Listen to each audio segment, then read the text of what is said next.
आपल्याला सगळ्यांना माहिती आहे की मधल्या काळामध्ये शेतकऱ्यांनी बऱ्याच तक्रारी केल्या आणि कुरेशी समाज यांनी हे म्हशी नेत असताना, बकऱ्या नेत असताना त्याच्याबद्दल त्यांना वेगवेगळ्या प्रकारच्या अडचणी येत आहेत आणि म्हणून त्यांनी संप पुकारलेला होता आणि शेतकरी सगळे म्हणत होते की ह्याच्यातनं राज्य सरकारने लक्ष घालावं आणि ह्याच्यातून मार्ग काढावा। आज आम्ही त्याच्याबद्दलची बैठक घेतली।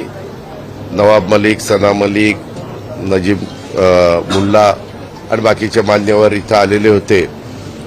आम्ही गडकरी साहेबांशी पण बोललो। त्याच्या संदर्भामध्ये वाहतूक करत असताना काय नियम असावेत त्याच्याबद्दल पण गडकरी साहेब तिकडे वेळ देतो म्हणले। ते डेलिगेशन देशाच्या स्तरावर याच्यातले काही प्रश्न निर्माण झालेले आहेत आणि त्याच्याबद्दल काही चर्चा करण्याची गरज आहे।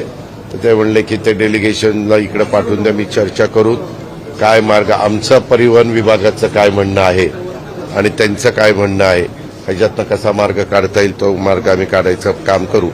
पण मी त्यांना म्हणालो की बाबा तुम्ही शेतकऱ्यांची खूप अडचणी निर्माण झालेली आहे, तर तुम्ही जो काही संप केलेला आहे तो संप मागं घ्या। मग ती मीटिंग झाल्यानंतर त्याला रश्मी शुक्ला पण होते आणि आपले देवेंद्र भारती पण होते। त्याच्यामध्ये आता त्यांनी व्यापारी आणि जनावरांची वाहतूक करणाऱ्या शेतकऱ्यांच्या येणाऱ्या या अडचणी सोडवण्याच्या करता शासन प्रयत्नशील आहे आणि त्याच्याबद्दल त्यांनी तो संप मागे घ्यावा अशा प्रकारचं आव्हान मी आजच्या मीटिंगमध्ये त्यांना केलं। त्या प्रतिनिधींनी सकारात्मक प्रतिसाद देत तो संप मागे घेतल्याचं जाहीर केलं।